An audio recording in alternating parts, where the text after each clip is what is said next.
along with all critical mineral acids. Good morning, my Teaserking family. Just watching Mark McGuire. He's reiterating gold and silver, comex blowing up, and silver about to go to, it's going to go to 44, and then it'll go to 50. But there's a little bit of options in at 44. I don't know why they're shorting it. A lot of it is it's huge demand in China, Russia, but then the U.S. is now, we should buy silver for the military because they can't make the weapons without the silver, which is another more demand, more buyers. So I don't really understand. I guess they're shorting it to try to keep the price down, but it's not going to work. Gold ran up to 35.95. It was a nice run here at about 8 o'clock. China's not doing much, and then it comes into like Europe and America, and we're the ones pushing it up. Silver was 41.20, it's 40.97, it'll be 41. It'll move. So a lot of it's demand, but it's going to be demand for money, which they're not talking. They keep thinking, well, it's solar panels, it's for the Tomahawk missiles and stuff like that, but they're missing the point. It is money. So that's gold and silver. So it's a nice, we'll see if it hits 36 by the end of the class. Football. Somebody's got to explain what happened last night because I don't really understand it.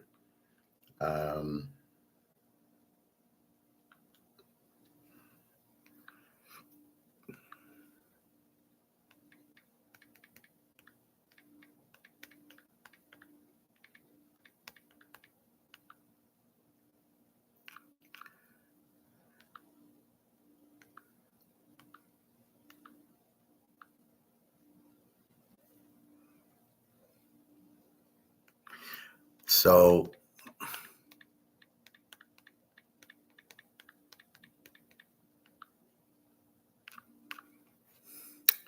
Real D. I'm fine, Real D. How are you? Well, we all won on Philadelphia yesterday.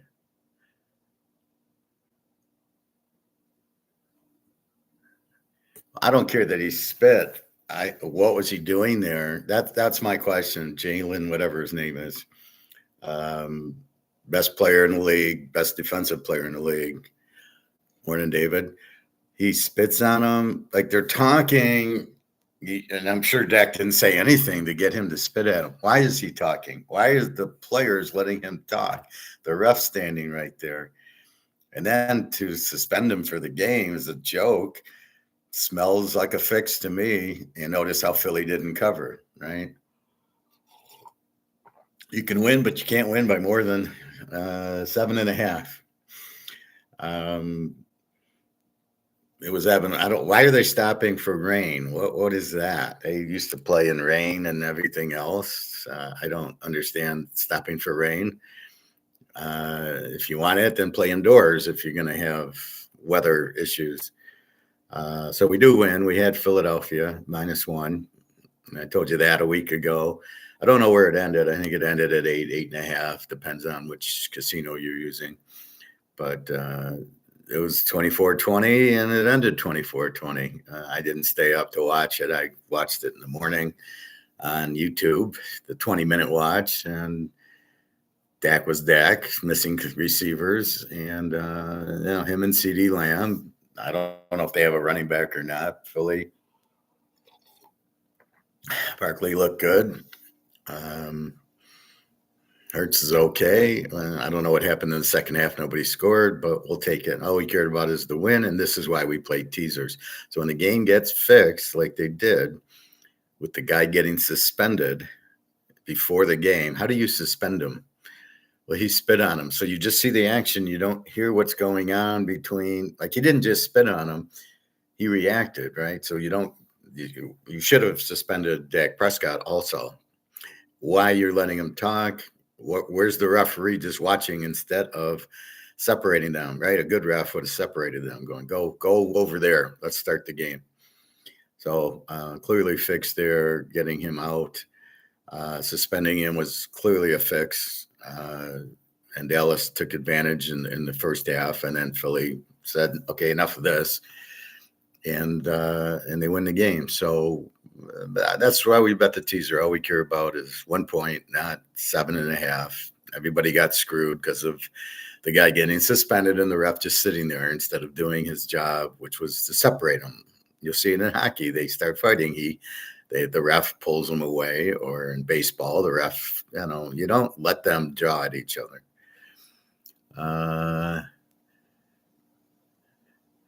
Was the game, Phil? Of course the game was fixed. Why would you let the guy talk to Dak before the game? Why wouldn't you break it up? And then he spits on him, you throw him out. You shouldn't throw him out. He shouldn't have spit on him, but that was probably part of the play, right? We get thrown out and then we won't cover, but we can still win the game. So clearly a fixed game. I've never seen that where the refs aren't getting involved or the other players aren't pushing him away. It was almost like they were letting it happen. And then he spit to get thrown out. So, I don't know, but that's makes the league look really bad that they didn't. Not only does his team not separate him, but the ref didn't get in the middle and say, "Go back to your sidelines." It's the ref's mistake, and the ref should never have thrown him out. I get he spit at him. You don't throw a player out of the game. What if Shotani did that and he spit on a batter for getting a hit? You gonna throw him out? See, it depends who it is, but I think that was just ridiculous. Anyway, gold 35.77. All right, it's 10 o'clock. Gold will jump back up at 11. Let's see what the stock market's doing. Of course, it's up because it's down $340. This is a fake thing. Talk about fixed. This is not real. If you're watching this saying, "Hey, stock market's good, economy's good," you have no idea what you're talking about. All right, let's go. I did play the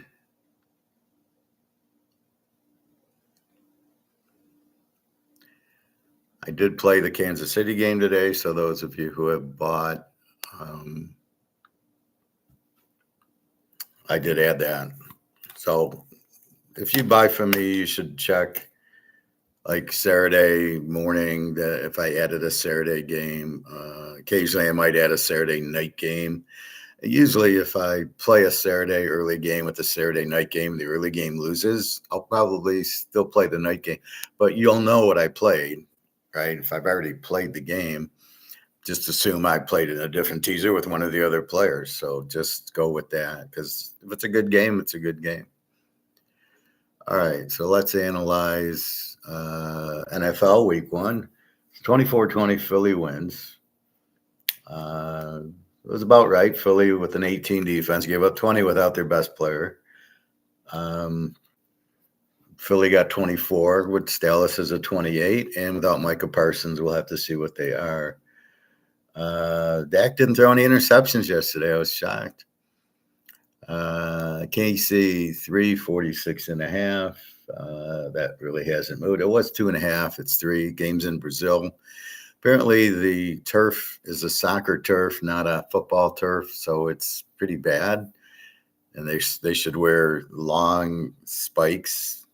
I don't know why, and I don't know what that means, but so it's a bad field. Love got hurt on it, but Love gets hurt all the time anyway. So KC 346.5. We will see. Mahomes against Herbert. We got Pitt 337.5. Wow, this was down from 38.5. Let's see if all of those are 37.5. Scores and odds. Yeah, this is bullshit. Yeah, let's call it 38. You can still get 38s. At the one casino, it's 37, but all the rest are 38. So there's even a 38.5. So you got to be careful on scores and odds. They're giving you one, but not. They should be giving you the condensed, the what do you call it? The I can't think of the word. The consensus. That's the word. So Pitt 38, Rogers against Fields. Who knows what I don't want to give you last year's grades because Russell Wilson is now on the Giants and Rogers was on the Jets and Fields was on Pittsburgh. So it won't help us. We'll probably get truer grades on most of the teams. We pretty much will get them this week. On some of the teams, we'll have to wait probably 2 weeks. Indy 1.5, 47.5 to Miami. I don't understand why Indy's favored. I don't understand why Daniel Jones is in the league, and I don't get it. So it's Tagliabue against Daniel Jones, high school. Jacksonville 3.5, 46.5. Steve Young versus Trevor Lawrence in the battle of the Z teams. Carolina had the weak defense last year. I don't think it'll get any better. And Jacksonville also very bad. Real D. It's a lot of different variables, this system. Yeah, well, that's what separates me from everybody else is understanding that there's different variables and reacting to the new variables. A lot of people like to use the technical analysis, which doesn't work here. Like I said, when Tom Brady left New England, you can't still bet New England based on their trends with Brady. He's not there anymore. Or Peyton Manning went to Denver and so on and so on, and the new coach. So even though the Bears have Caleb, they got a new coach now. We can't use any of their trends from last year. We start now. Now we pick up 17, so we have a good number. But that's what you have to understand. You can't just blindly look at what happened. You can in Buffalo, Baltimore, Kansas City, San Diego. Denver, you can use 1 year. And the Lions, you can use like 2 or 3 years. Green Bay, you can use 1 year. Minnesota is all new. Chicago is all new. So you learn which teams you can use it for and which teams you can't. So you still do the trends. I still do a 1 year, 2 year, 5 year trend. But I can only, most of them I can only use a year. And Tennessee this year, I can't use any of them because Cam Ward's now the quarterback. But yes, good pickup there, Real D. The fact that we have so many new variables. So let's see. Washington 5.5, 45.5 to the Giants. I look for the Giants to be better with Russell Wilson, Scatterboo, Malik Neighbors. Their defense is okay, not great. It was a 24 last year. Washington, we'll see how better their defense got. Bobby Wagner's the glue there. A little older, but he's still a starter, so he's fine. Daniels will win games now that he's got more experience. The receivers look great. The running backs look great. So they're gonna score. It's how good is their defense. And then the same thing with the Giants. How much Russell Wilson, you can't go to Jackson Dart. I mean, he wasn't much in college. He ran a different offense with Lane Kiffin, right? They always score a ton of points, but they never produce any good quarterback. When he was at Alabama, what do you got? You got Tag, who sucks. You got Jalen Hurts, who sucked, and you got Mac Jones. I mean, so he doesn't produce quarterbacks. They score a lot because of the type of offense, but it doesn't translate to the quarterback. So Washington, 5.5, 45.5. I could see a close game here, but there should be points, I would imagine, with Washington, with Daniels. Cincinnati, 5.5, 48.5. That line hasn't moved. Burrow against Flacco. Oakland and New England.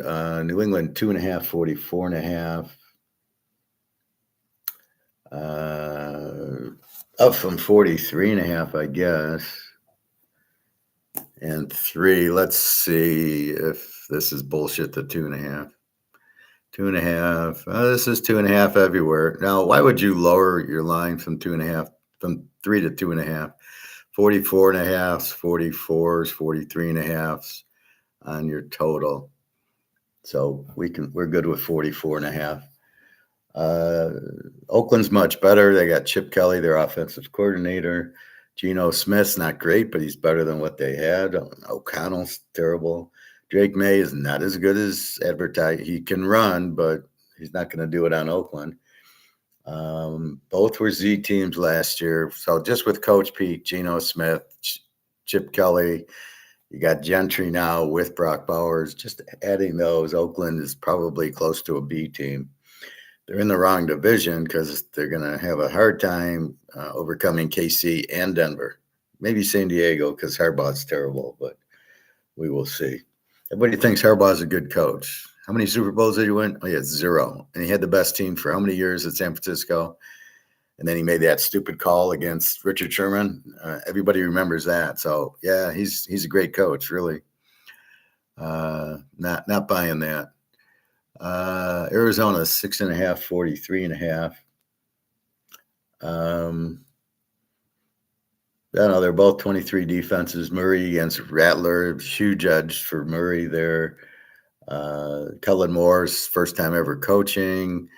They do have Olavi and Kamara, which should help them, and their defense was decent. So Arizona's not going to beat them by 30 points here. I don't buy that. It'd be a close game, I would imagine. Tampa Bay 1.5, 46.5.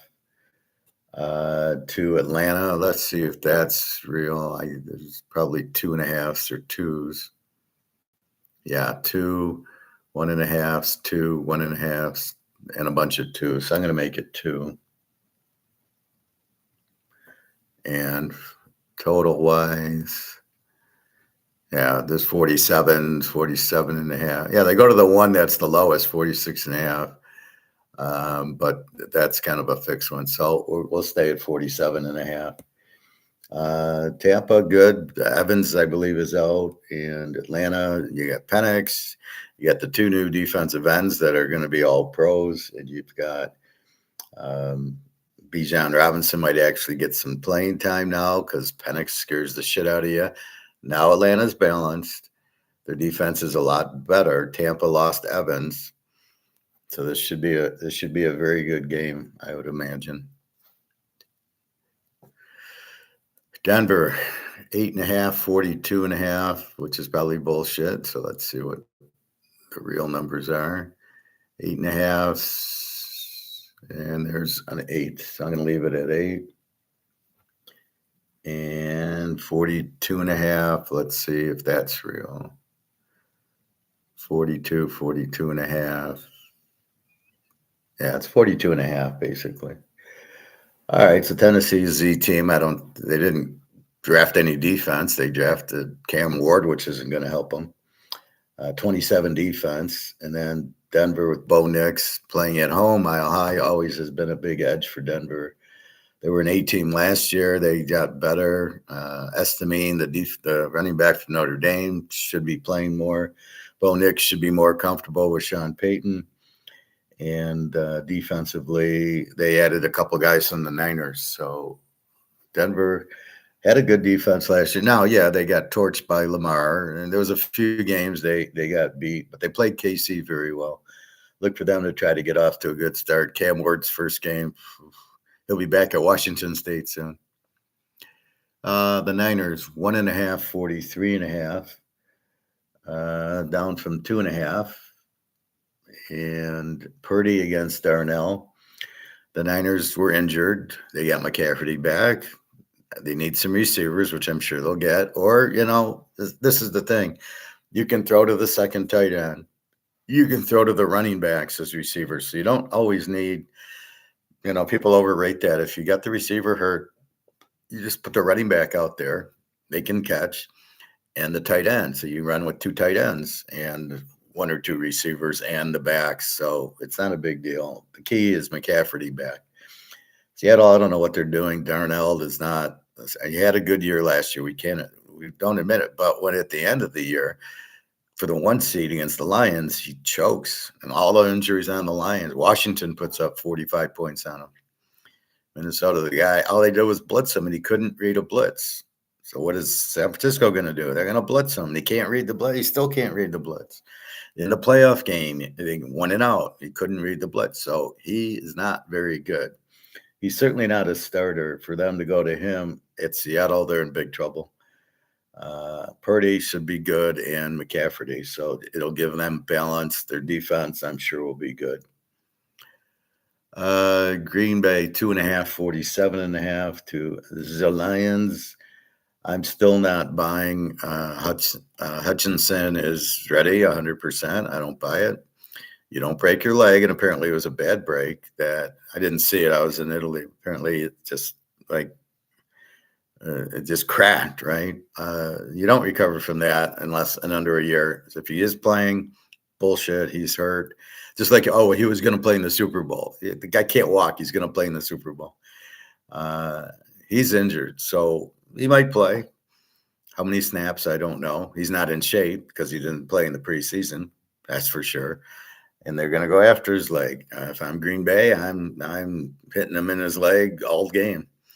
So we'll see. But you don't just turn it on. The Lions didn't play in the preseason. I expect them to look like shit, again, week 1, like they always do. They don't learn. It's good enough for Mahomes and Burrow to play, but not for Goff. He doesn't need it. He can throw 5 interceptions if he plays preseason or not. Green Bay 2.5. You've added the best player, Micah Parsons. Now he needs shots in his back. His back's bothering him. It'll be North Dallas 40. They'll take the shot and he won't feel anything. Is he in shape, though? Jogging and playing football is not the same thing. So maybe he's in shape, maybe not. But then you got to wonder about the continuity of the team. Like, where do I line up? And it's not just, here, you line up at left end and go rush the passer. If I was him, I would bet he's going to line up behind right over the center, because the center is a new guy. Right now, their all-pro is gone. He's retired. So that's where I'm going to line him up, right there. I'm not going to line him up under the tackles. I'm going to line him up either the guard or the center. He'll be very disruptive. Lions coordinators, they look really shitty in preseason. I don't expect them to be great right away. That's one reason that you needed the first teams to play in the preseason, is to get used to the coordinator. It ain't practice. There's a whole big difference between practice, where you're just running and then you're setting up, and versus a game where you got 25 seconds, 30 seconds to get up, go back to the huddle, call your play, know the down and distance, and go. It's a lot more stress than in practice. So I don't know. I don't buy it. Their offensive coordinator looks like shit. Their defensive coordinator looks like shit.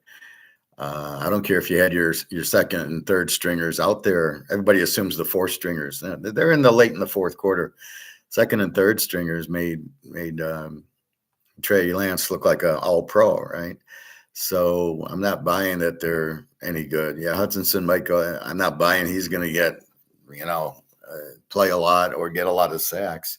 They'll double team him if he actually does play, and they'll go after his knees as they should. And we'll see what happens. But I don't know in this game. We'll see how Green Bay plays with Micah Parsons, but I think that's going to take 3-4 weeks. And the Lions, Hutchinson will not be in shape this game.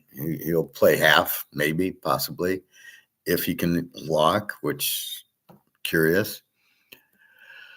Let's read the comments. NFL is fixed these days. Why they even playing over there in Mexico? For the money, I guess. It's a lot of different variables. Yes, Real D. How many line move has it been? Which game are you talking about, Real D? TK Raiders should be improved. Yeah, we've already touched on the Raiders. There's a little bit of line movements. Again, just going through the different casinos, they don't have the same lines. Some are 1.5, some are 2, some are 47, some are 47.5, some are 48. So it's not even line movements. It's just different casinos have different lines. And then we're shopping for the best line for the way we want to bet the game. So if I want to bet Detroit, I'm looking for the best Detroit line. If I want to bet Green Bay, I'm looking for the best Green Bay line. Anyway, we will see. Lions probably offensively, at the end of the day, I would call my own plays if I'm golf and not listen to the coordinator because he'll have his head up his ass. And defensively, they're in trouble. We'll see how they handle Micah Parsons. The Rams, 43.5 to Houston. This should be a very good game. Houston, very good defense. They need a quarterback. The Rams, Stafford, outstanding. Puka-Nuka, Devontae Adams. But Houston's defense, so I think this will be a tight one. Baltimore, 1.5, 50.5. What's going on here? A couple of injuries to Buffalo. But see, you overrate the injury because you're assuming that the guy can't play. He will play. And then you're assuming that the backup sucks. And the backups don't suck. They're all professionals, right? It's just the nature of the beast. People get hurt, but your backup, believe me, can play. And they undervalue the backup. So they think, oh, one guy's hurt. Like Micah Parsons. Well, look at Dallas. They played okay yesterday. Green Bay will play okay with Micah Parsons, but it's not going to be this huge difference. Real D, do you think Giants go double revenge narrative for the Washington team? No, I don't think there's revenge there. Russell Wilson wasn't there. Scatterby wasn't there. I just think the Giants are a better team with Russell Wilson and Scatterby. I mean, basically, if you have better players, you play better. I think they'll give Washington a game. I think Washington is an offensive team, and until they get a defense, they're not an A team. They're probably more an over. The Giants should be able to score on them just because they got Russell Wilson and Scatterby, and I think that's the difference. But I don't really see revenge there. Ravens should be upset about the playoff loss to the Bills. Maybe. What are they going to do about it? The game's at Buffalo, and they still have Lamar, so I'm not sure that I would bet that as a revenge game. At the end of the day, can they go to Buffalo and win? Buffalo's a very hard place to win. I'm not looking at the game like that. Let's see what our totals are. We got Baltimore 1, 1, 1.5, 1, 1.5, 1.5, 1, 1, 1. So pretty much a 1. Total is 50.5. 50.5. So the total is now there. It's the same everywhere. All I can say is 2 strong offenses, 2 good quarterbacks, and you really can't look at the injuries. They've had preseason, and I'm sure the number 2s are fine. They're prepared for it. So I look for a real exciting game in this one. But I don't buy Baltimore because it's revenge, right? I don't buy that. And our last game, Monday night, Minnesota 1.5, 43.5 to the Bears. Again, they're probably fucking with us there.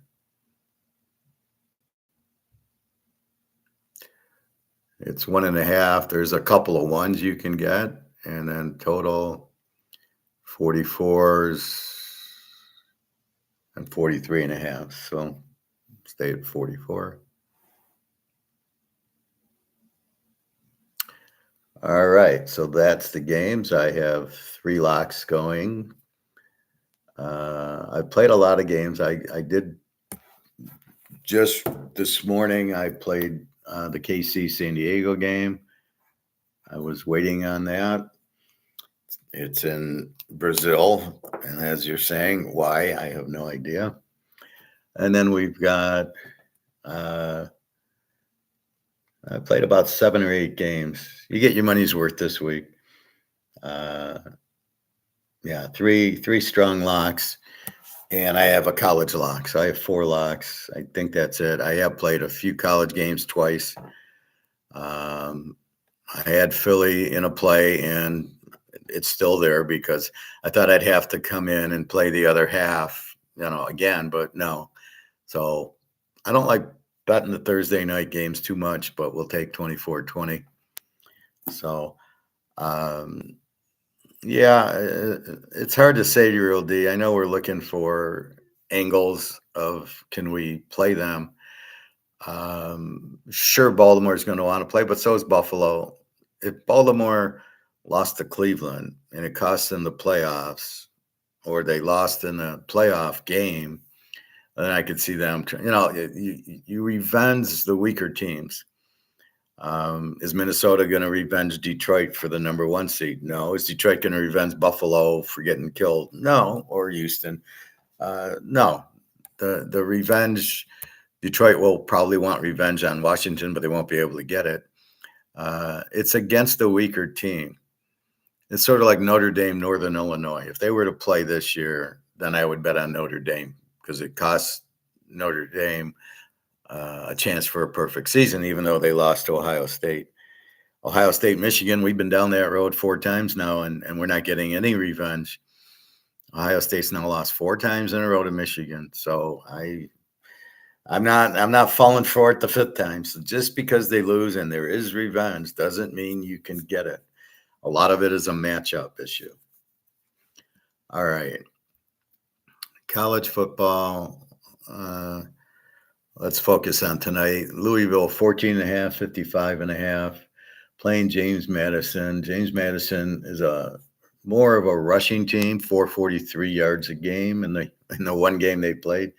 Louisville balanced 452. They're both A teams last year, which doesn't mean anything. We will see. It's hard to grade the team with one game, especially depending if they're playing high school teams or they're playing Big Ten or SEC teams. So I have no idea at this point. If this game was in 3 or 4 weeks, we could probably nail it. And so that you just stay away from it. You don't try to pick the score. You can't. You don't know how good Louisville is. You don't know how good James Madison is. The game's in Louisville. Louisville's pretty good. I like their coach.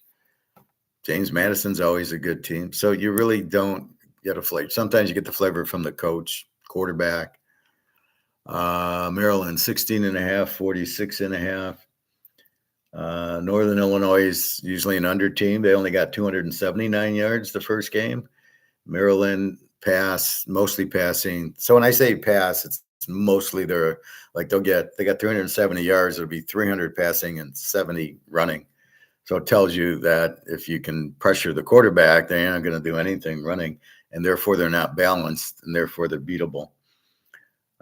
We will see. I'm just going to go through the lines real quick. Texas Tech, 48.5, 60. Kent State is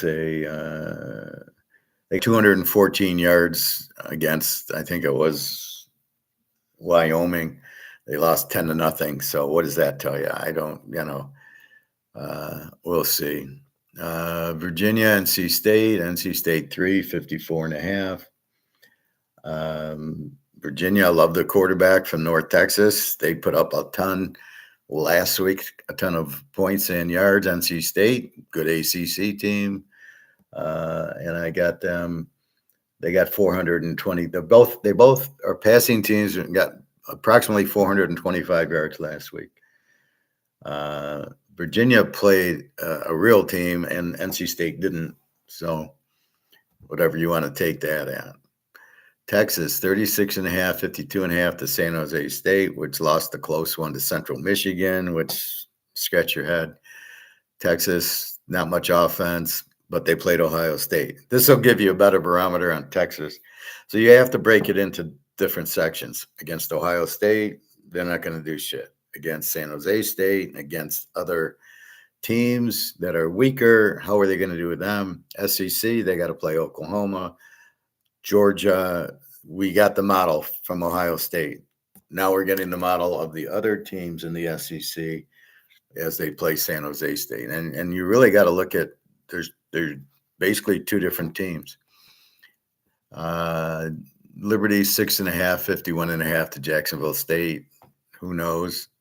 Jacksonville State's coach was Rich Rodriguez, who now is at West Virginia again. He's gone, so they got a new coach. So you really don't have data. So Pitt 21.5, 49.5 to Central Michigan, who went on the road and beat San Jose State. Kind of shocking. Will this be a close game? Eli Holstein, the quarterback of Pitt, good one. We don't know. We got to see how good Central might have this dynamite defense, but we don't really. We'll get a better flavor here, and then we'll know how to bet them in MAC based on this game. Iowa State 3.5, 41.5. Do we get any threes? I really want to bet Iowa State here, but I don't like. There's a couple of threes. So I can make it 3. And 41.5. Iowa State, we saw beat Kansas State. Good team, strong, good quarterback, good coach, balanced, 400 yards a game. Iowa mostly running 354 against the high school team. I don't know if Iowa's a live dog. They don't really have a quarterback and they want to run, and you don't run on Iowa State. They're a very good defensive team. So I don't know. I really want to bet Iowa State, but I don't like they're favored. I like when it's at Iowa and I'm getting 3 and I tease it to 9 and I win it every year. Here, I don't know. Big rivalry. This is a rivalry game here. UConn, Syracuse 6.5, 57.5. UConn has a good quarterback. They look much better. They're not a Z team. Syracuse, we don't know. Tennessee lit them up. Their defense didn't show, and I don't know. Syracuse, new quarterback. We'll see. Baylor, SMU 2.5, 63.5. Baylor played a good game with what was it? Old Mississippi State. Yeah. No, we had the over last week. Baylor played Auburn. I'm sorry, Auburn with the running quarterback from Oklahoma. And they got torched a little, but they did throw. Robertson, very good quarterback. SMU, Jennings choked against Penn State. We'll see what they do here. This should be a very good game here. I'd say Baylor's definitely a live dog here. Illinois 3, 49.5 to Duke. This is a toss-up. Watch Duke Elon and their quarterback Mensah from Tulane looked very good. Illinois, Luke Altmaier, very good quarterback. If we look at the yards, Illinois, a balance 426, but Duke, a passing 548. Granted, it was against Elon. Elon Musk, I guess, has a college. But, we'll see. But I think the way the game's going, it's probably – I would think you're going to get points in it. You don't need much. 43 is 24-20. I can't imagine you're not going to get that. Indiana, 35.5, 52.5 to Kennesaw State. Kennesaw State, 300 yards of offense. Indiana, like 500, running it down your throat. Look for Indiana to be better this week than last week. Just more time, more practice. A&M, 31.5, 56.5. Utah State has the new coach, Brock Mendenhall, and the new quarterback, Barnes from Utah. A&M's got the fast quarterback, Reed. So it's a tough number here. Old Miss, Kentucky. Old Miss, 9.5, 50.5. It's not going to be that easy for Old Miss. They do that every year. They score 70 points at home against a high school team. I know actually this time it was against Georgia State, which may be a high school team.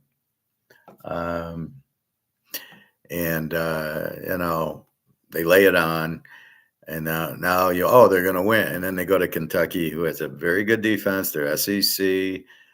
They will know they'll play 2 deep zone and stop Old Miss from all these touchdowns. So this will be a good game. Kentucky could win it. Ole Miss, who knows how good they are. So we'll see. Missouri, Kansas. Missouri, 6.5, 50.5. Free pick is Kansas getting 12.5. They're very good. Their Jalen Daniels is as good as the other Jalen Daniels. He can run, and now he's learned his passing. Missouri beat a high school team like 56-0, which doesn't help us at all. I think they're going to struggle against Kansas defense, and they're going to struggle stopping Daniels. So KC's a live dog, could easily win the game, and you're getting 12.5. You're welcome for that gift. Navy 21, 59.5. UAB is a high-scoring team. North Texas, Western Michigan. North Texas 10, 57. And same thing, North Texas, good coach, offensive coach, high-scoring team. Oregon State, 2.5, 45.5 to Fresno State. I don't know. Fresno State got killed by Kansas, which means Kansas must have a hell of a defense. Then they killed Georgia Southern. Oregon State lost to Cal. Is Fresno State a live dog? Kurt Warner's kid didn't do shit. He's got 0 touchdowns, 4 picks, but they started running the ball. Can they run on Oregon State? So this might be a good game, or it might be the Kansas game. We don't know yet. Troy and Clemson. Clemson 30-51 to Troy. Clemson off a loss, a bad loss to LSU. Look for them to light it up against Troy. I think they'll cover the 30. It'll be close. What does Troy give us? Troy in this game is they're a running team, 426. Well, I don't think they're going to run on Clemson. Too strong in their defensive line, so they're going to have to pass. They aren't a good passing team. So I could see Clemson, a couple of pick sixes. They'll be pissed after the loss. Now, here's where you look at it, real D. Clemson off the loss to LSU, look out. Alabama, I'm not sure is any good off of their loss to Florida State. I don't know that I'm jumping on them, but I can see Clemson has Klubeck. They should put up 50 points in this game. Rutgers, 15.5, 45 to Miami of Ohio. Miami of Ohio, defensive team. Rutgers scored 34 in Ohio. I don't know. Because I thought they were a great defensive team with Shiano, but not if you're giving up 31 to Ohio. Well, maybe it was a fluke. Cincinnati, 23-46 to Bowling Green. Cincinnati lost to Nebraska 2017. Bowling Green picked up the 7-10 split. Bowling Green only got 256 yards. Cincinnati's 275 yards came against Wisconsin or Nebraska, but Bowling Green, who did they play? Bowling Green. Did they play a Division I game?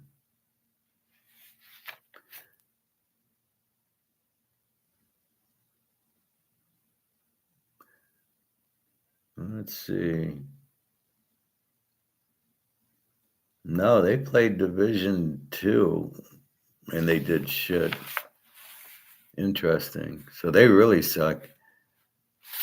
I don't know who they played.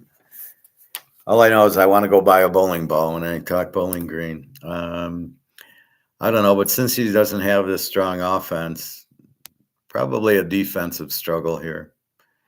Oklahoma State, Oregon, Dante Moore's terrible. He was as a freshman at UCLA, but he was highly touted. Oregon, I think, has a good system because you've got Bo Nix, who was much better than at Auburn. You had Dylan Gabriel, who was great at Oklahoma, so he was great at UCF. So they let him be great. I don't know Dante Moore will be good or bad. Oklahoma State is in a down year with the freshman quarterback, so they might not be in this game. Oregon has a tendency to beat the shit out of you at home. Texas State, UTSA 4 and 64.5. Two explosive teams. What can I say? I love McCown, the UTS quarterback. Texas State's got a new one, but they scored 70 points in their game. So we will see. Let me see something here.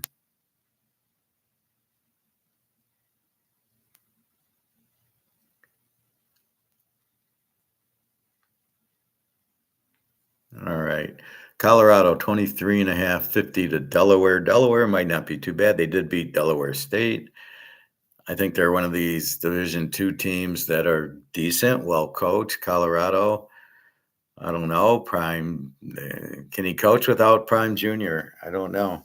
They got more of a running quarterback this year, and Colorado only got 300 yards of offense against Georgia Tech. So look out for Georgia Tech. Let's see.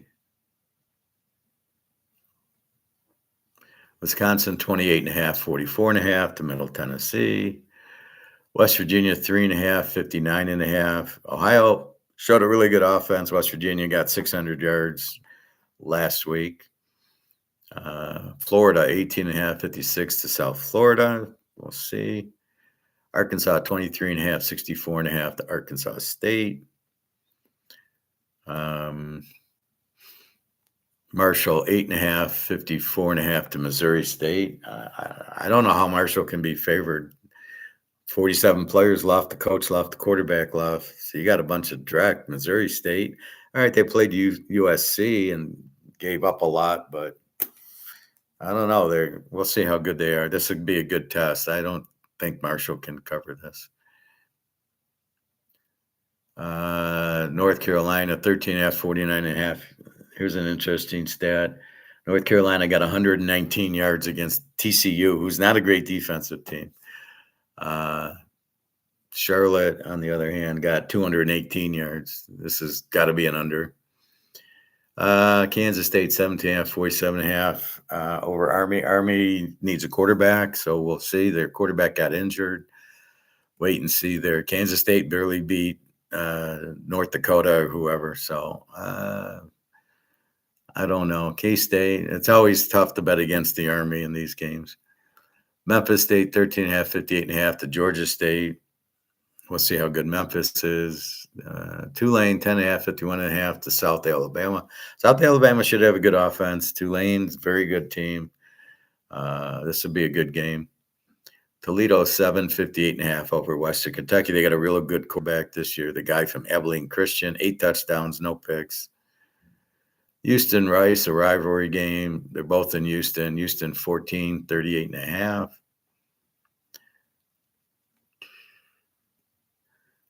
Virginia Tech 2.5, 47.5 to Vandy.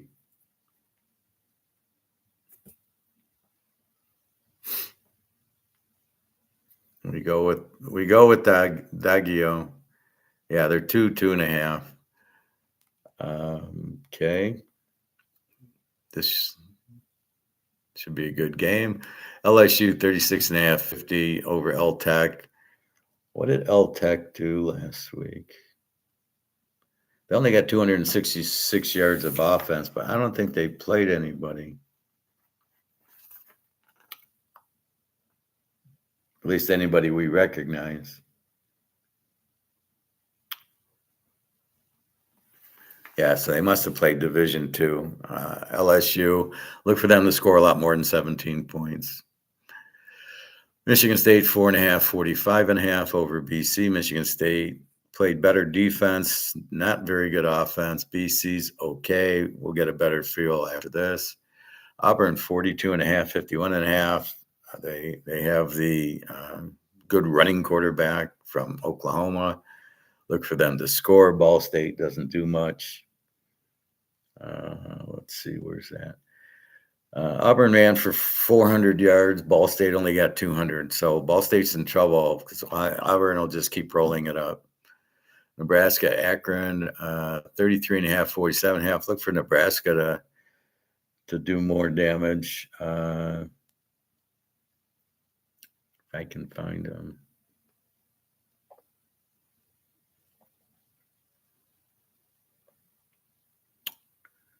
Where did they go? There they are. Yeah, Akron only got 228 yards of offense, so they're not going to score. They'll get shut out. How much will Nebraska score? But we'll see. Arizona State, Old Mississippi State. Arizona State 6.5, 58.5 at Mississippi State. Michigan, Oklahoma, 4.5, 44.5. Let's see, are they all 4.5? This is a night game. No, there's some 5.5. Only the one place has 4.5. Yeah, so 5.5 on that one. Shame on you giving us the 8 casinos with 5.5 and one with 4.5.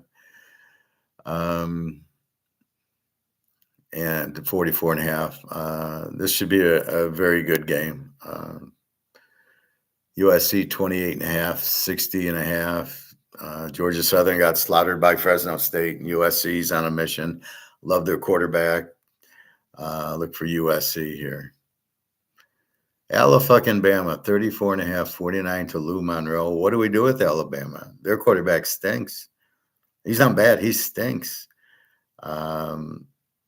I don't know. I mean, if they're going to win a game, I'm sure they'll win over Lou Monroe, but I don't know they're going to score 50 points like they should. I don't like their quarterback. They didn't show much running. Let's see, Alabama, 341 yards, mostly passing. They couldn't run on Florida State. They should run on Lou Monroe. Lou Monroe ran for 406, so let's see if they can score. UCLA, 2.5, 54.5. Why is UCLA favored in this game? Tulsa, 4.5, 52.5. We'll see how good these teams are. BYU, 20.5, 45.5. BYU with an outstanding defense. Yeah, they're 20.5 everywhere. Stanford lost to Hawaii. I don't think Stanford's scoring too much here. BYU with the new quarterback, and they ran it down their throat. They got 565 yards, mostly rushing. Washington State, 1.5, 46.5 to San Diego State.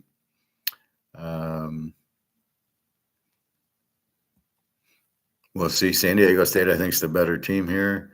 And Hawaii, 6.5, 49.5 against Sam Houston. Their quarterback has a high ankle sprain, but he did play a little last week. We'll see if he can play this week. I doubt it, but I'm not counting on it, and I don't care on this game. So that's college football. Your free pick, Kansas. What else? So we looked at gold. We looked at that. We got Mark McGuire today. So what Mark's saying is look for COMEX to be gone. It's breaking. Let's just watch the first 10 minutes.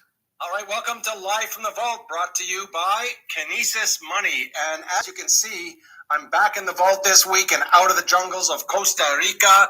And, Live from the Vault is the show that goes beyond the headlines to uncover the truth about the precious metals industry. And joining us today is Kinesis's very own world-renowned whistleblower and Mark precious McGuire. metals industry expert, Mr. Andrew McGuire. And this week, we're going to be talking gold and silver, of course. And this is very, very exciting. So let's just cut right into it. Let's go ahead and head over to the UK and talking gold with Andrew McGuire. Or Mark McGuire.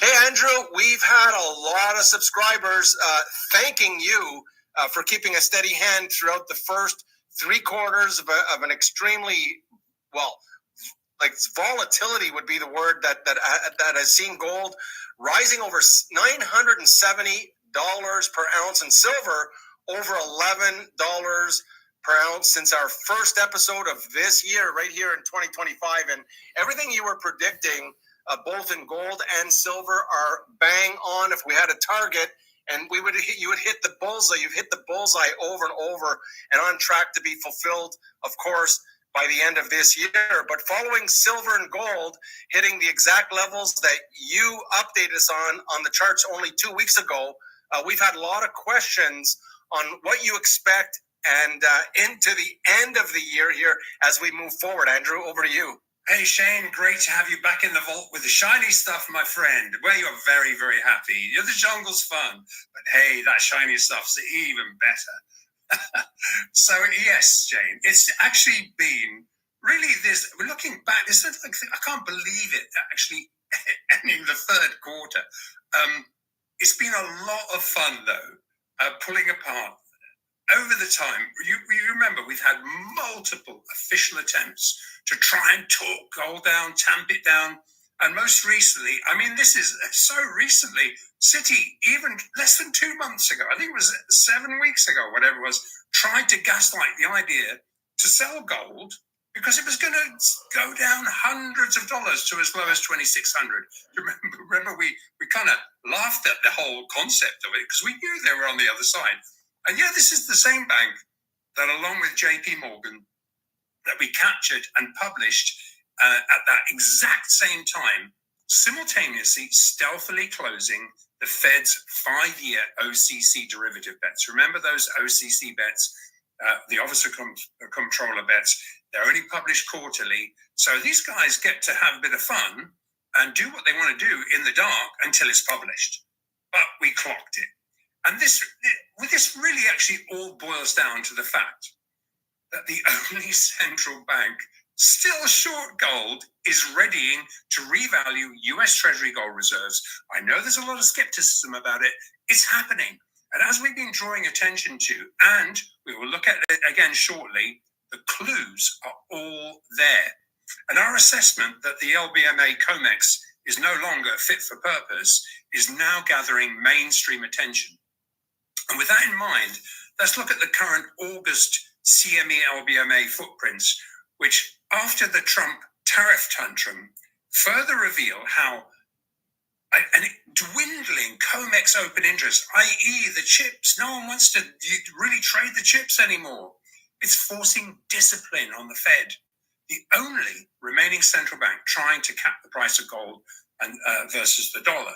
And they need the COMEX to do that. And it is just, there's not enough actors. And even setting aside the Western paper-derived price mismatches versus the Asian-facing physical pricing, it was the Trump tariff tantrum that really exposed the massive structural mismatch between the Western gold market infrastructure and particularly the inefficiency of re-refining London 400-ounce bars into 1 kilo bars that Asia demands. Liquidity providers affirm that the remaining COMEX open interest, that's the chips in the casino basically, are insufficient to command enough position concentration to actually meaningfully enable the COMEX-centric paper gold price management to continue. Now, the Fed's price suppression attempts have become so obvious that anticipated intraday, intra-month, COMEX-centric official bid-pulling attempts are capitalized on by the competing global central bank, sovereign, and institutional buyers. Now, these arbitrable physical offtakes are making it increasingly difficult for the Fed to short-cover leased bullion borrowings without digging a deeper hole. Into the end of the month, the Bank of International Settlements squaring the OCC bets were once again forced to be squared at an all-time higher priced stairstep. And with physical market liquidity now setting the global gold price, the Fed will have to fold its short derivative hand and as quickly as possible get on board the upcoming gold revaluation process. Feedback from every single physical liquidity provider's telegraph that the Fed is anticipated to follow the BIS to also become Basel III NSFR compliant. And remember where the BIS short covered and what happened. And now the Fed is at the position where it's got to short cover. And it's going to have to follow what the BIS did. And then figuring that most likely that the December contract, this is spot here, but this contract, which just launched, which is the December contract, and this reflects that COMEX liquidity, is very likely going to have to move in. It'll move into first notice on the 27th of November, and delivery commences on the 28th of November. So this contract doesn't expire until November. So that'll be right around this point here. Well, we suspect that the price is going to be much more reflective of our spot 4,500 target. Cutting through the last 3 weeks. All right, so We thought Basel III was July 1st, but the US is not recognizing it, but now they have to, apparently. So now they're going to recognize Basel III, which means you have to cover the short positions, and they have to do that or get kicked out of COMEX, I guess. So I don't know why they still think they need to control gold when it's already at almost 3,600. Okay, the cat's out of the bag, fellas. So they're still shorting and they got to cover because people are asking for delivery because they want physical gold at 3,500, 3,600. That's why they're doing it, because they can't get gold 3,600. The only place they can is on COMEX. So that's why they ask for delivery and want it. And the U.S. has not been playing fairly, and now they've got to with the Bank of International Settlements, BIS, they're going to have to start, covering their short positions. And that's what we're doing, which will raise the price of gold higher, because this is a fantasy price. This whole derivative price of 35.90 or 35.80 right now, it's not even a real price. We know it's a paper price, but it's not even a real paper price. Only if you go to the stores to buy an ounce or two, you pay 110 over spot. So at 35.90, it's going to cost me 3,700 for an ounce. But you cannot get it for 35.90, and none of the BRICS countries can.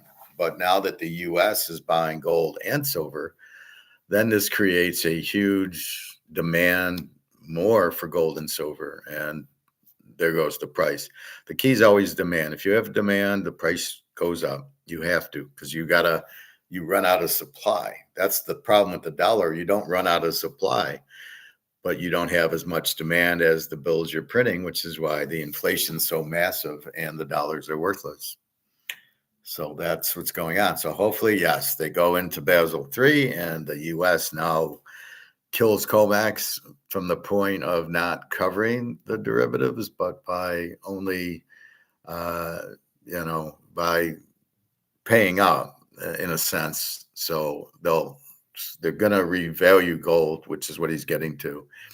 We don't know what that'll be, but he's seeing at least 4,500 by November, just seeing that. And once it gets going, it's hard to stop. It could be 5,000 by then. I don't know that you can actually put a date on it. We just know where it's going. So that's how I look at it. Of the thinnest European, this was the European holiday here, that liquidity was extremely thin. This tariff tantrum right here was the point that actually exposed the need to quickly address the LBMA CME cartel's paper to physical disconnect. And liquidity providers report the largest exit of LBMA CME hedging flows, ditching these high counterparty risk unallocated contracts for fully allocated physical gold. And that's what we're seeing. Now, the drain of leveraged unallocated LBMA gold into fully paid up physical gold vaults outside the cartel's ring fence will ultimately force the Fed-run cartel to embrace full Basel III compliance or become irrelevant as a gold trading hub. And what we mean by Basel III compliance, they will have to have the physical that backs up these positions. Drilling down, the footprints are revealed one by one. And as we assessed in our last episode, following the largest, technically non-delivery month, just a futures month that really wasn't designed to be a delivery month, the August gold loadout, it was the largest in history. And we expected that any remaining undelivered paper warrants would be forced into delivery by first notice on the 28th of August, which was the last day to contractually deliver or fold your position. And as we've often remarked, in physically settled markets, gold being bought for delivery is settled at worst T+1, and obvious, and in many of the futures markets, physical markets, T+0, but T+1, meaning 1 day to physically deliver a fully paid up bullion bar. So that should be the worst case scenario, because that is Basel III compliance. Now, a quick delivery enables the seller of those bars to exit their storage costs, hedging costs, insurance costs, all that kind of stuff. So when they drag delivery out into a T plus 30-day delivery protocol, clearly it telegraphs the COMEX gold was never real in the first place. It was just a paper shuffle of warrants. And by delaying delivery, the object was to try and square these paper warrants at a cheaper price. So with that in mind, let's start looking at this last 727 foot dragged. I'll call them foot drag. These were last second deliveries. That's 2.26 tons of August deliveries were finally forced to be squared last Thursday, the 28th, which was the last contractual delivery day before being called into a force majeure default. Now, these sort of delivery days had historically been able to rig lower prices so they could be cash settle these price suppression bets. However, following last month's record delivery, which the paper settling of these last Fed-centric August warrants clearly didn't go to plan for them. So again, looking at the spot contract here, into the end of last month, this is where, we mentioned it a minute ago, this is where they were forced to square the BIS OCC bets. And again, at an all-time higher price stair-step. And this is we froze and captured the action long before the rally really blew up. But essentially, we were looking at the expiry of the expiring contract.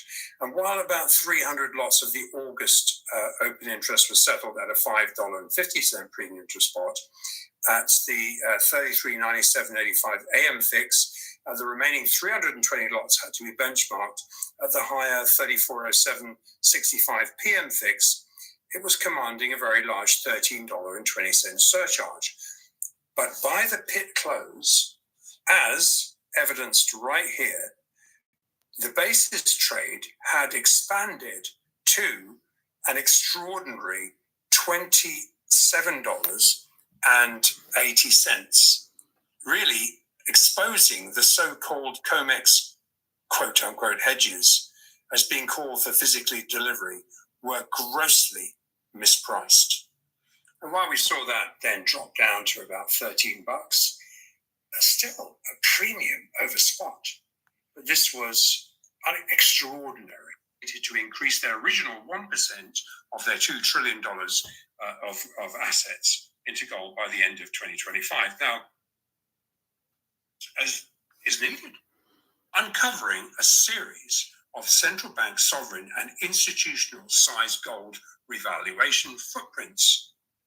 Now, there's other bullish drivers that we've been monitoring, and they're also gaining stronger legs following this tariff tantrum. One initiative we've been closely following, and we have reliable feedback on this, that more Chinese pension funds are being mandated to increase their original 1% of their $2 trillion of assets into gold by the end of 2025. Now, they're definitely, that feedback is very reliable.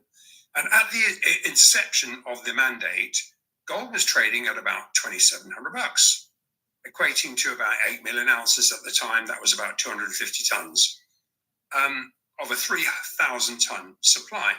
Since this directive, gold's risen by close to $900 an ounce at 3,500.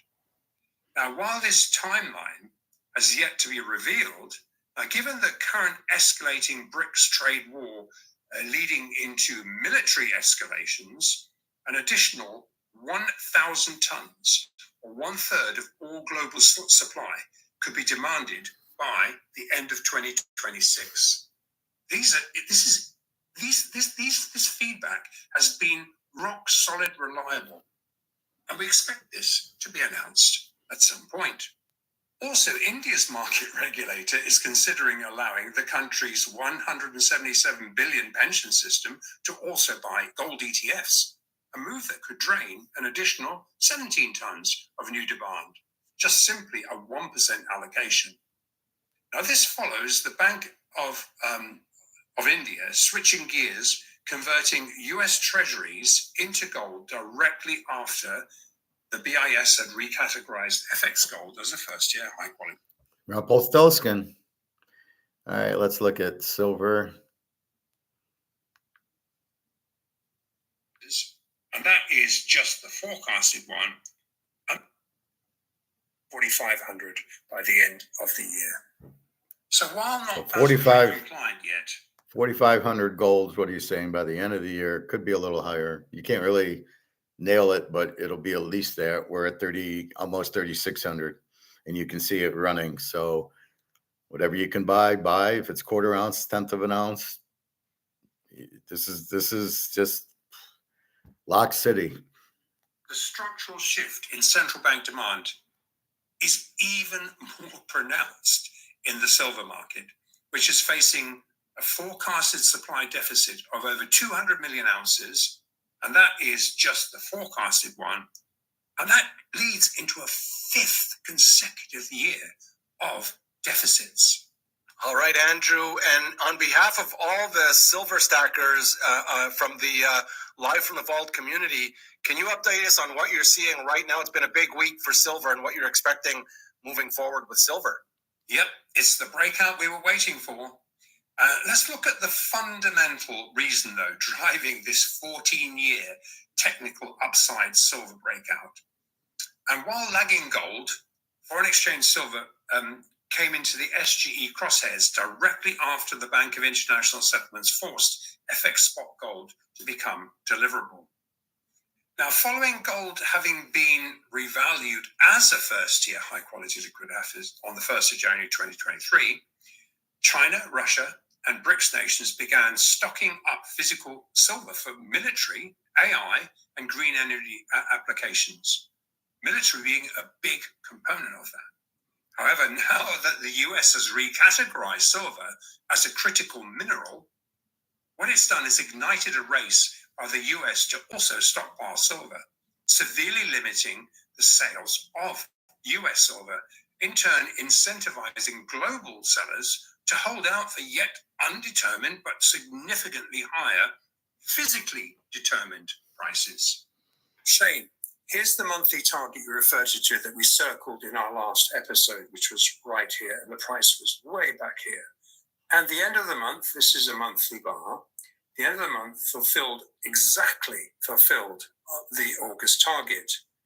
Now, while we expect $52, 53 in fact, or very close to 53, to be secured as the next highest stair step to rally from, along the way, the next immediate target is 44,275. Now, this is a futures chart where we expect a fight here, but very large commercial short stops sit above this pivot.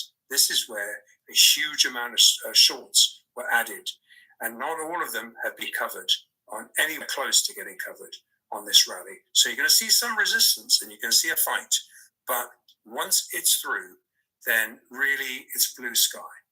And guess what? Beijing knows exactly where these stops are, here and here.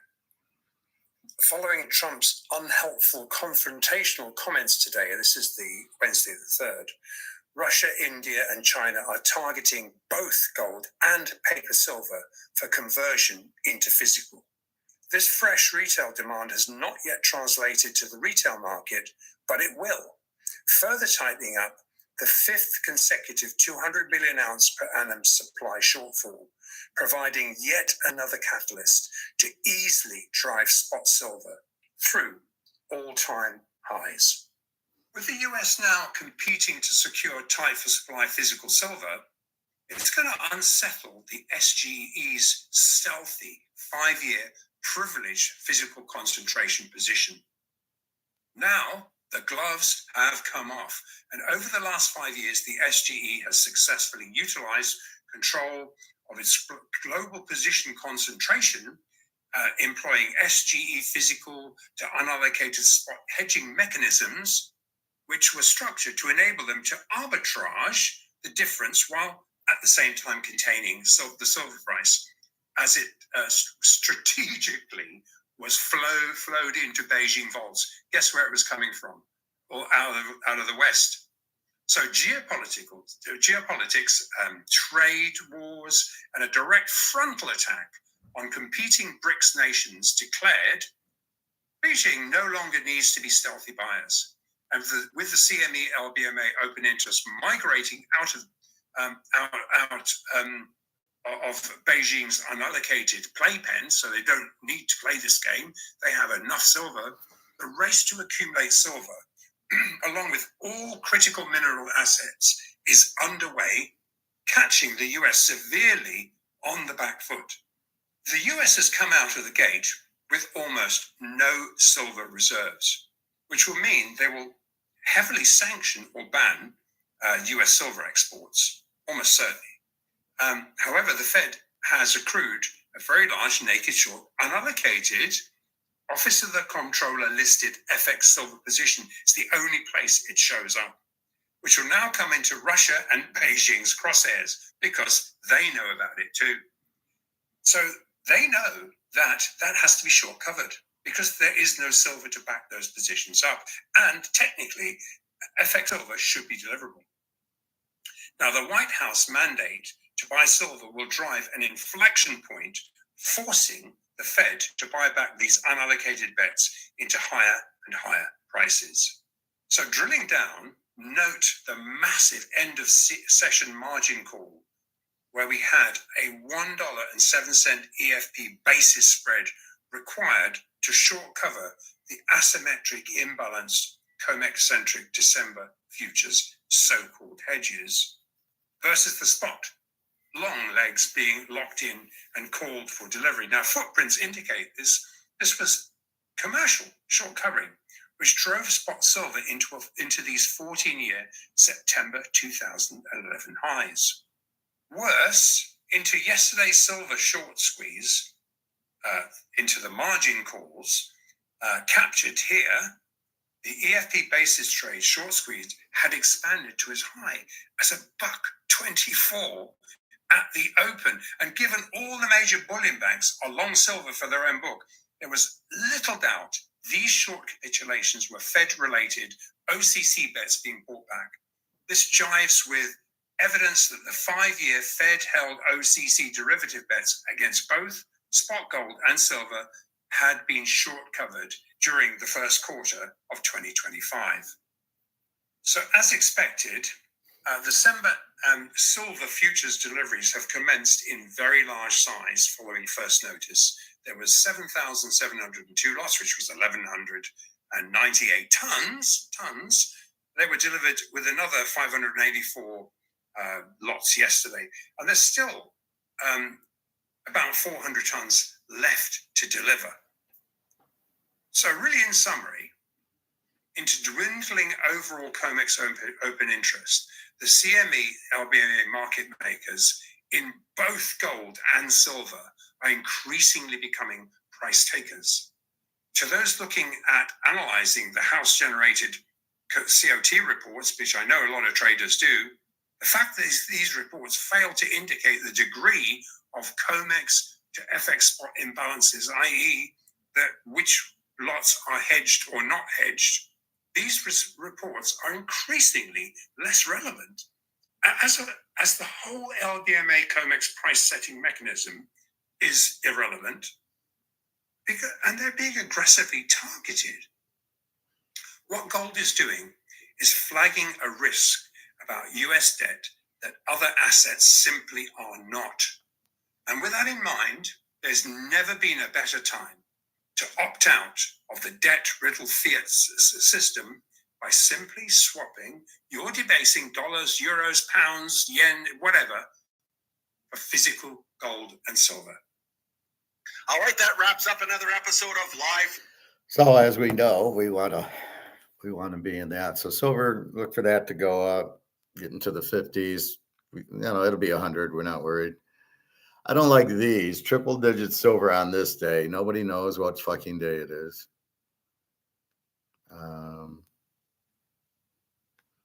Let's see what Egon's You talking. are obviously very bullish for gold. How about silver? Gold is money. as I see it. It's not an investment, it's money. It's the only real money that has survived throughout the ages. Silver used to be money, but today silver is an investment in money. I think silver is likely to go up twice as fast as gold in the next few years. So the gold-silver ratio, which is now well over 50, will come down to maybe 20 or less. But the volatility of silver is such that we advise our investors not only to own a very small part of silver, if any, because it's all right when it goes up. But we've seen in this century, we've seen silver go from $4 to $21, down to $8, up to $50, down to $17. That is more volatility than most investors can take. And therefore, if investors want to have a bit of fun, silver will give them the ride and their lifetime up and down. And they're likely at the end of the day to make a lot of money, but it could be quite an uncomfortable ride. Also in Europe, we have the problem there's VAT, value-added tax on silver. So it's not as practical to use as money as gold. And of course, it's a lot heavier. You are obviously very bullish. Now, what I'm going to disagree with on Egon there is strictly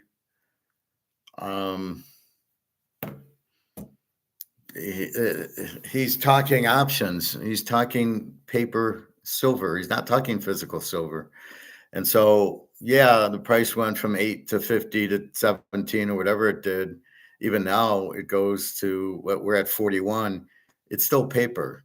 And it's still controlled and still price fixed. But that's what we're trying to do, is get away from all that shit and get to physical gold, physical silver. It won't do that. So that's what we're banking on. Once COMEX blows up, they stop with the paper silver, you're not going to see these movements. But he doesn't seem to get the difference between paper and physical, and the fact it went up to 15 back down. Well, that's because of the options. So the options ran it up and the options ran it down, but that's not what happens in physical. So sorry about that, Egon, but you're wrong.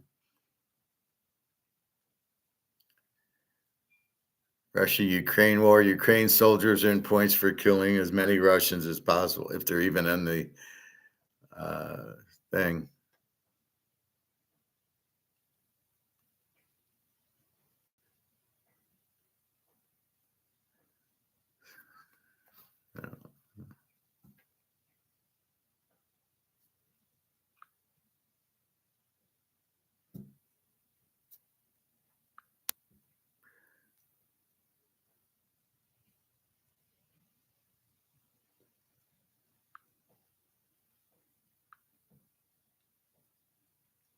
So that's Mark McGuire today. Pretty decent show. Last week it wasn't worth it. He has these guests on that we don't really want to hear about the guests. We want to keep hearing about gold and silver and bricks and all that stuff. I want to play this guy. This is Torari, Ibrahim Torari. Western media, CNN, BBC, France, 24, you showed us only hunger, war, and poverty, but now the truth will come out. I am Ibrahim Traore, president of Burkina Faso, and today I will expose your lies to the world. Africa holds 70% of the world's cobalt and 90% of its platinum, gold, diamonds, oil, we have it all. And still, we are poor. Why? Because foreign companies control our resources. Congo's cobalt powers global technology. Apple, Samsung, and Tesla make billions, but Congolese people can't even afford a mobile phone.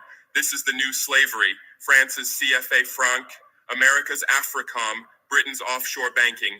These are all systems designed to loot our wealth. And when Africa rises, Western media goes silent. Rwanda's technology, Ethiopia's green initiatives, Botswana's democracy, they never make headlines. But now the time has changed. Our new generation is awake. We are speaking the truth on social media. You Jabar France out. Stop exploiting Africa. Africa is no longer your narrative. Africa is writing its own story now. And in that story, we are not slaves. We are victors. My mission is clear: to end terrorism, break the colonial chains, and restore Africa's dignity. If you stand with truth, then raise your voice with us. Address Africa Rising. I like that guy. He's good.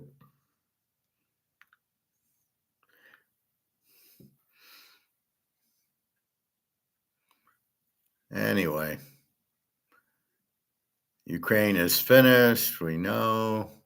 Here's another Egon one. India's had been owning gold for a long, long time. Also, China has been investing heavily into gold. What we're seeing is now the West are doing all they can to depress the price of gold, and central banks are lending gold to the market, feeding the market with gold. Either they have sold a major part of their gold or they have leased it to the market. Previously, when they leased to the market, all the gold stayed in London with the bullion banks. What's happened now is China is absorbing all the gold they can get hold of. So all that gold now that's been leased by a central bank, or a big part of it, is being now ending up in China. So China understands what's happening in the world. They understand how to protect their country, also support their economy and their currency by increasing incessantly the amount of gold that they own. Whilst the West is just reducing and selling off at what is today also bargain prices. So yes, the East will come out as winner of this gold race. There's no question about it. Which we know. All right, that's about it. Let's check our gold and silver.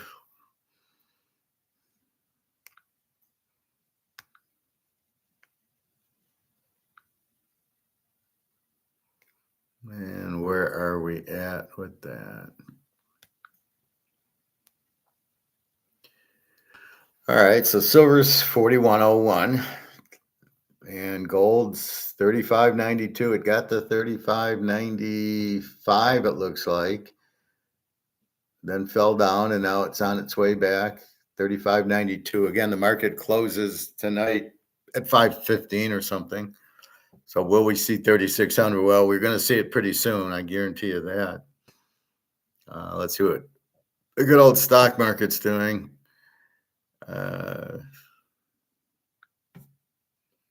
It's down 244 to 45,000. This is the biggest. You think comex is fixed. This is much bigger.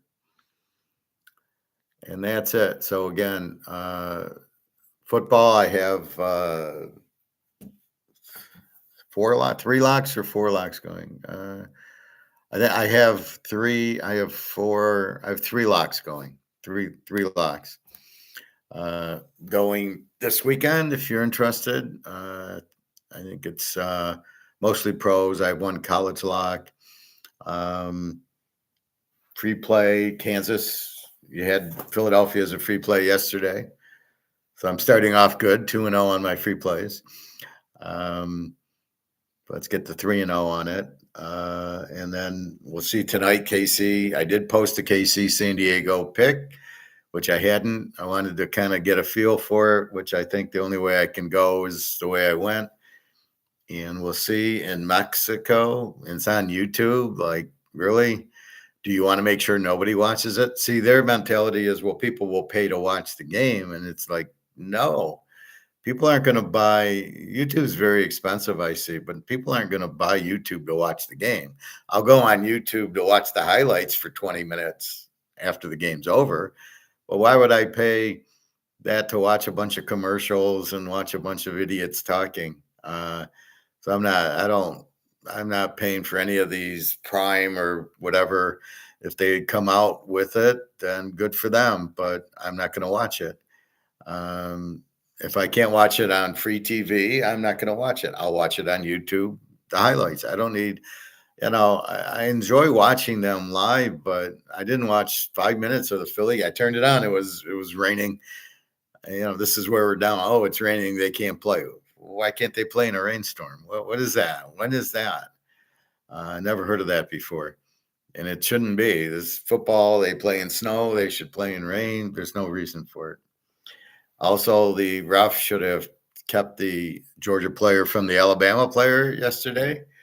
Or no, Dak played at Old Mississippi State and Jalen played at Georgia. But where's the ref? Should be keeping them apart like in hockey. It was very ridiculous to let him do, and then he spits on him. You've got to understand the situation. You should never have let him be suspended.